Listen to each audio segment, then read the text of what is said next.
persecution that Jesus spoke of in the Sermon on the Mount brings us to this place where I am now. In Cappadocia, present-day Turkey, formerly Asia Minor. It's hard to believe that there is a city almost 90 meters deep. Remember when I said I'm claustrophobic? I'm going down 55 meters in addition to what I've already descended. I'm arriving here then at the church of the first Christian community in Cappadocia. Look at how wonderful this is. In the shape of a cross, I can hear the homily, I can hear the mass, I can hear the hymns, I can sense the church coming to life. Stopping.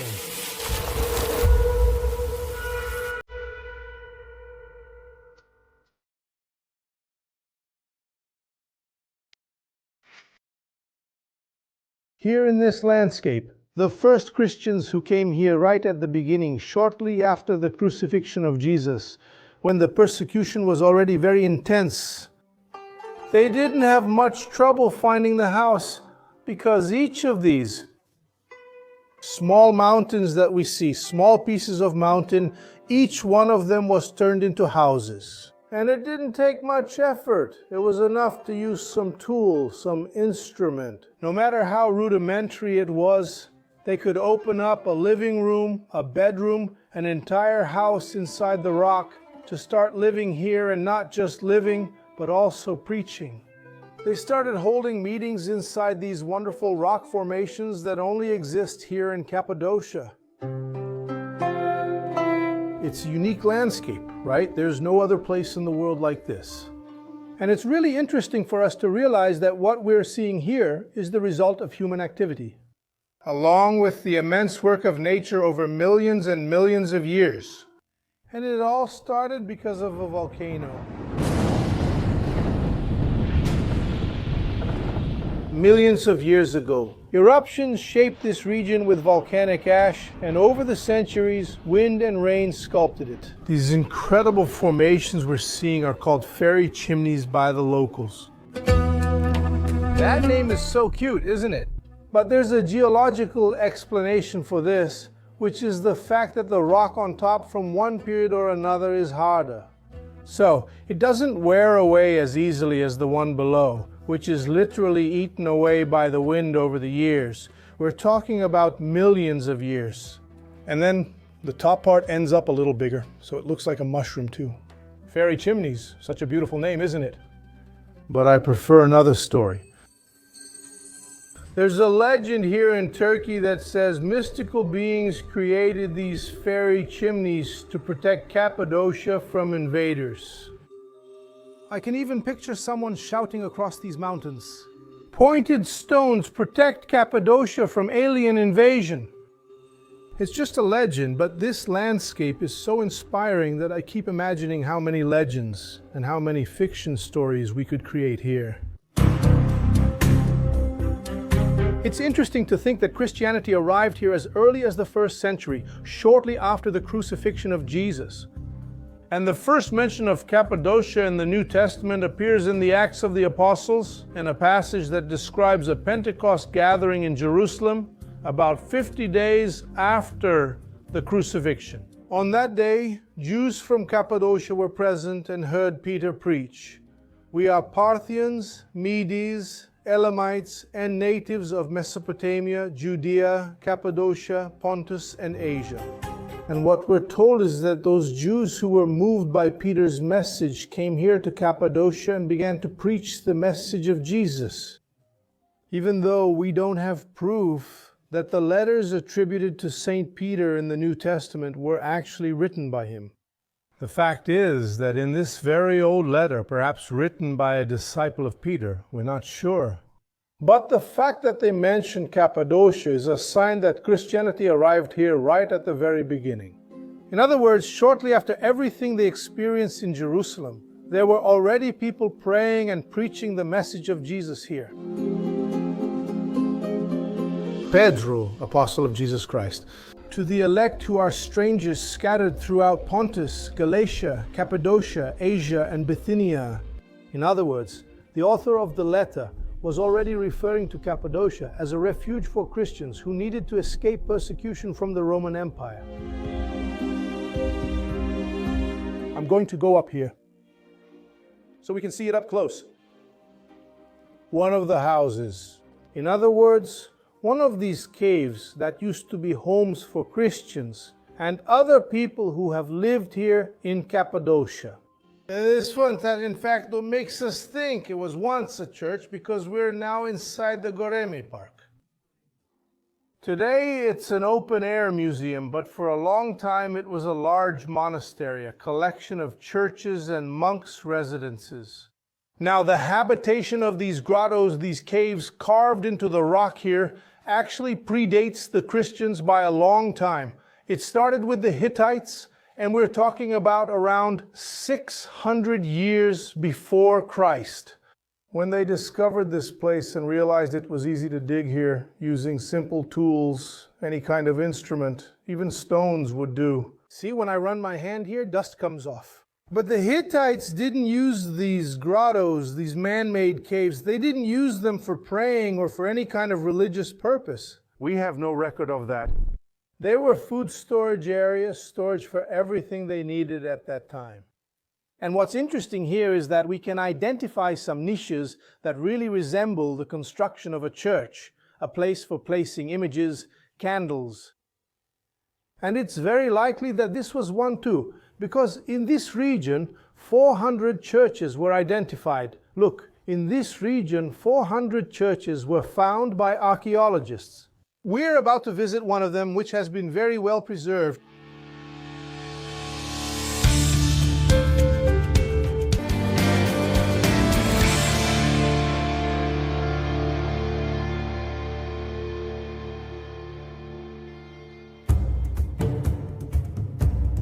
Not everything lasts.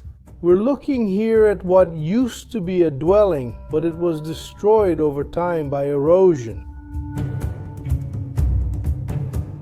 As time went by, these excavations, which started at the top of the rocks, became more and more complex and started to go deeper.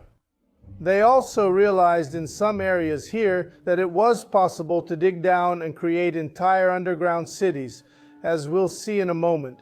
We're about to visit an impressive underground city here. But it's interesting to notice that little by little there was an evolution in the type of construction. And this place, with the presence of so many Christians, ended up turning into a huge monastery. That's what the Goreme Monastery was called, as we know it today, now turned into this impressive museum. This geography is so beautiful, so impressive, with so many different organic shapes that often seem to come from another planet. Or, as many people will think, of course it can only be the work of God. It makes perfect sense to think that the monks came here to meditate, that they found here a place, I would say, perfect for meditation, for prayer, to understand what that Christianity was that was still beginning, still in its infancy.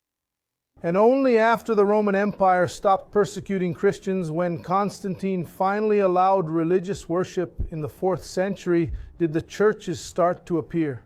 Instead of staying hidden in the caves, they started to be more exposed, and then rock formations like this one I'm seeing here appeared, which seemed as if they were already built to be churches, so perfect they were. Not to mention the tranquility, the acoustics we have inside these rocks, and the very pleasant temperature, especially since you can preserve the temperature in the summer when it's very hot outside, inside these rocks. In fact, we can compare this place here, the mountains of Jericho, to where the Gospels tell us that Jesus went to meditate for 40 days in his encounter with the devil, when he resisted the devil's temptation. It was a place very similar to Jesus' experience in Jerusalem, but on the other hand, it was also very new and very mystical. This place is extremely mystical.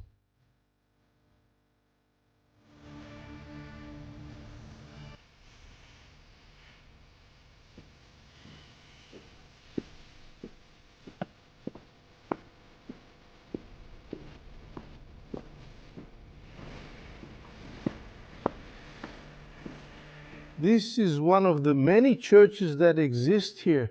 but it holds a very special fresco. All the time we keep seeing churches and little chapels scattered throughout the monastery. But this one is quite special because it holds a very important image for this region. The one of St. George of Cappadocia, St. George, next to his horse, with a spear in his hand killing a dragon. But look how interesting this scene is. It's not a dragon, it's a gigantic serpent, like a python, an anaconda, a sucuri. Next to it, we see the image of St. Helena in front of St. George, St. Onesimus, and in the background, an image of Jesus. Right above what we imagine was the altar of this very impressive little chapel, kept since the Middle Ages here in the caves of Goreme. According to the legend, the dragon lived in a cave very close to a village and threatened to kill everyone. The villagers then offered everything they could, even started sacrificing young women to try to calm the dragon, until St. George appeared with his spear. At the moment when the king's daughter was about to be sacrificed, St. George killed the dragon and saved the princess.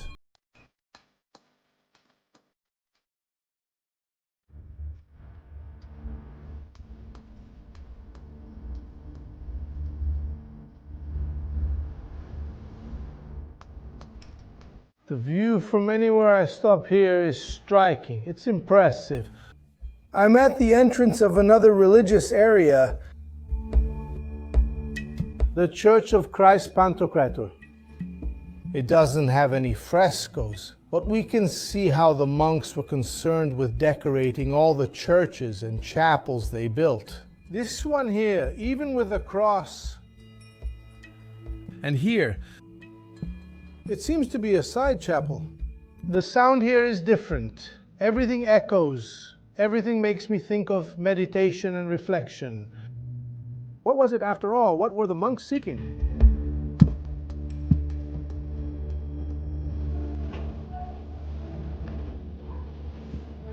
And the moment I step outside, there's frost here. It's not snow, no, because it's not cold enough for that, but it's frost. Nice.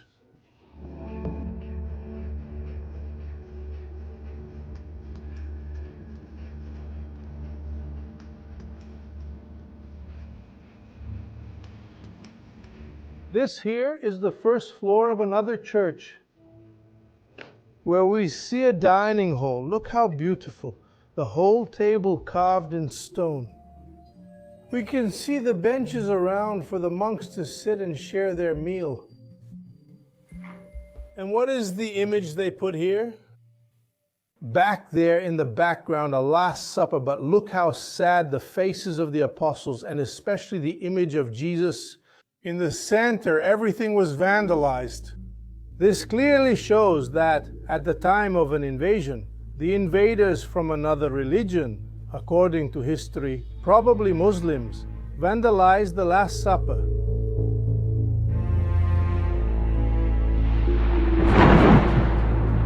Blessed are those who are persecuted because of righteousness, for theirs is the kingdom of heaven. Blessed will you be. When you are insulted and persecuted, and when people lie and say all kinds of evil against you because of me, rejoice and be glad, for great is your reward in heaven. For in the same way they persecuted the prophets who were before you. The persecution that Jesus spoke of in the Sermon on the Mount brings us to this place where I am, here in Cappadocia, present-day Turkey, formerly Asia Minor. Do you see this building in front of me? Strange, isn't it? It's a pipeline that serves the underground city that exists down here, which was built by Christians back in the 1st century. Because of the persecution, it's hard to believe that there's a city almost 90 meters deep. But that's it. It's no coincidence that Derinkuyu is so important. It's so visited. And look, the Christians weren't the first to come here either. They arrived here and had already found a bit of this city we're seeing. Built as a storage place, the residents of this region of Cappadocia used caves and underground cities, which weren't really cities yet. They were just constructions underground to store supplies, to store food. Winter can be very harsh here. Christians in the 1st century, fleeing Roman persecution, were within the Roman Empire. Remember, this was in Cappadocia at the time. They discovered this place here, Cappadocia, and realized it was possible to live down here if they built a system ready for this, as we'll see soon. And that's how Derinkuyu came about, which means deep well.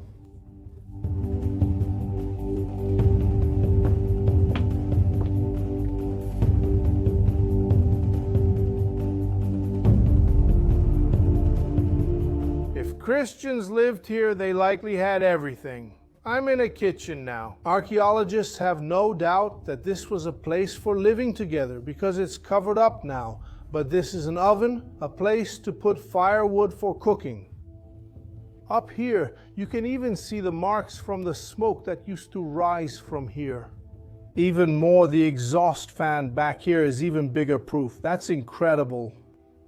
Remember when I showed you those air vents outside at the beginning? They're used for both letting air in and out. The smoke that came from the food they cooked inside the cave. On this side, look how interesting. It looks like a prison, right? But it's actually a descent away down to the dormitories that were located right down here. There's a little gate. Now you can't go in because it's dangerous. The ground could give way at any moment down here. But this is where they used to sleep. I mean, not just here. There are several dormitories. It's a gigantic cave.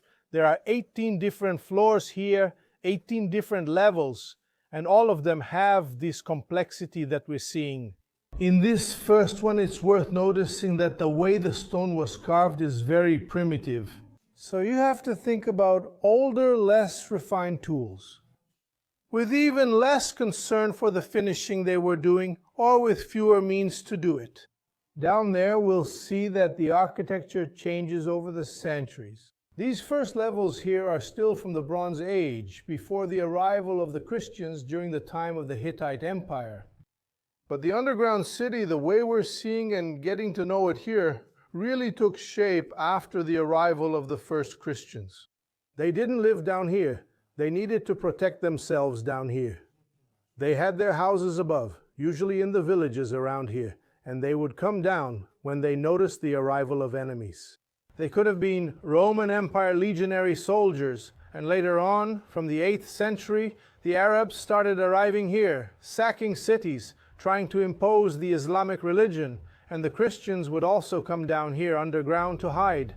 After all, these labyrinths were salvation, a matter of survival, life or death, for Christians who came here just to pray in this part of the world. I'm entering a very special place here, especially for the monks, which is where they made the wines, and here in the back is where they would come to prepare the wine. You have to do some gymnastics to get in, see? We have to imagine the first Christians barefoot here where I am, stepping on the grapes, doing what is known today in Italy as the grape harvest. The moment after the harvest, preparing the grape juice for fermentation. It's no coincidence there's a jar here and a small channel on the side. The archaeologists believe it was to let the wine flow, not the wine itself. The grape juice would flow into the amphorae, where the fermentation process would take place.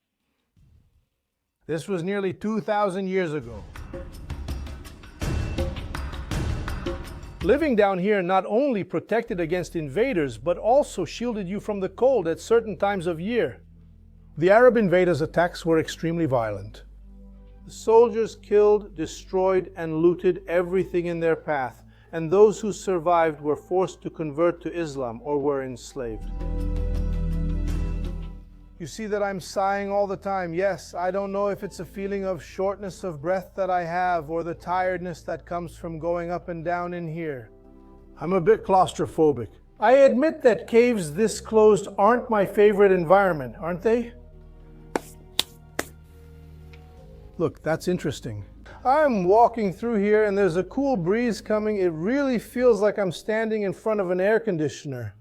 And actually, that's because this is a duct. We're on the 3rd level, and this duct goes all the way down to the 1st level and captures the air from up there. Today, the cold from the winter in Cappadocia is sending air down here to the first Christians to cool the cave and also to circulate the air. Otherwise, it would get difficult. It would become uninhabitable down here.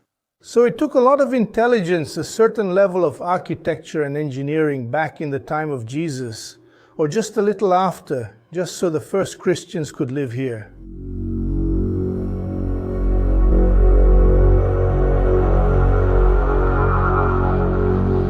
I'm even starting to sweat in here. It's cold, but it's also hot. Wearing winter coats, we notice the temperature here stays at 12 degrees year-round and never changes. And now I'm in a place that was extremely important for the Christians' mission, which was to survive down here while the invaders were looking for them. Up there, which is the food storage, this is one of the many food storages in this underground city. Here we can see the marks on the ground where they placed the pots. And here there's another deep storage, carved into the cave itself. So it was very important because sometimes they would spend weeks here waiting for the invaders to leave. As I said, they couldn't live here full time because it wasn't possible. They needed to bring supplies here, and after a certain amount of time it wasn't possible. Otherwise they would be caught outside.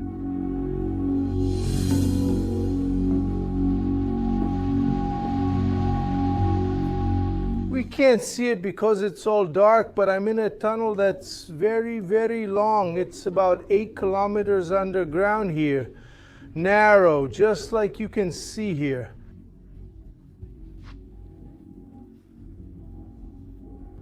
And it was the only way they had at that time to communicate with the other underground cities in the region during an attack. There were dozens of underground cities at that time, and today there are 11 open for visitation. They once communicated, but the tunnel is now blocked. But the next city is 8 kilometers from here, and there's a large section that was discovered along with this amazing city we're visiting.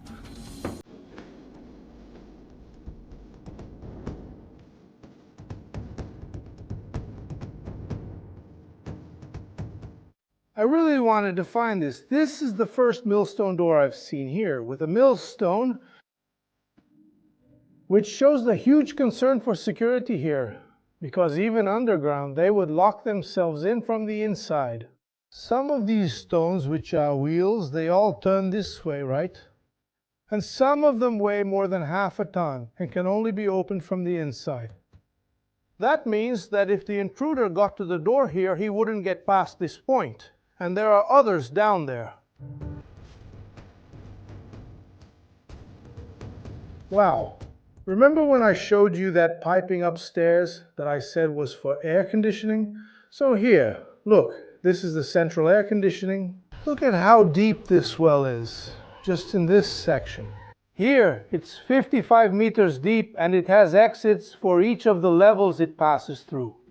We're on the 5th level now, but there are 18 in total, and this ventilation supplies all of them. I said 55 meters because the path curves and drops to 90 meters. And down there, to complete this wonderful structure they built here, there was a well to supply water to the underground city. And every hideout needs to have an escape route, but I didn't imagine it would be so complex. Completely vertical, they would climb up a little ladder here, a ladder that leads to the 1st level, if, by any chance, the invaders made it down here. We've already visited a lot, but aren't we still missing an important part? First Christian community in Cappadocia, 1st century, a little after Jesus. Where is this church? There must be one here. I now have a path of 110 steps. 50 meters that we're going to go down to get to the church. Remember that I said I'm claustrophobic? I'm going down 55 meters. Well, besides what I had already gone down, I admit I've never gone this deep before. I've already been in a gold mine, a coal mine. I've been to the North Pole inside the earth where there's a seed vault. Look, I've even been in the Ramas tunnel, but I've never gone this deep. And in a place as tight as this here. It's really tight. Good thing there's ventilation, because otherwise I couldn't stand it. Obviously, no one could. It's not easy for me. I won't forget, but I'll change the subject. So I'm arriving here at the church of the first Christian community of Cappadocia. Look at this wonderful thing in the shape of a cross. I'm right here in the center of the church. The arms of the cross open here, and here we can imagine this was the altar. So because of that, we should also imagine some image with the cross of Jesus here. If I close my eyes now, I can transport myself back in time and even hear the sound of the Mass. I can hear the homily of the priest, of the monk who lived here with the other monks around him. Chants were the beginning of Christianity. It's chilling to imagine this scene, to imagine that they were here fleeing persecution, possibly with Roman soldiers up there, and later with the Arab invaders. Praying and keeping the faith they believed in. I can hear the homily, I can hear the Mass.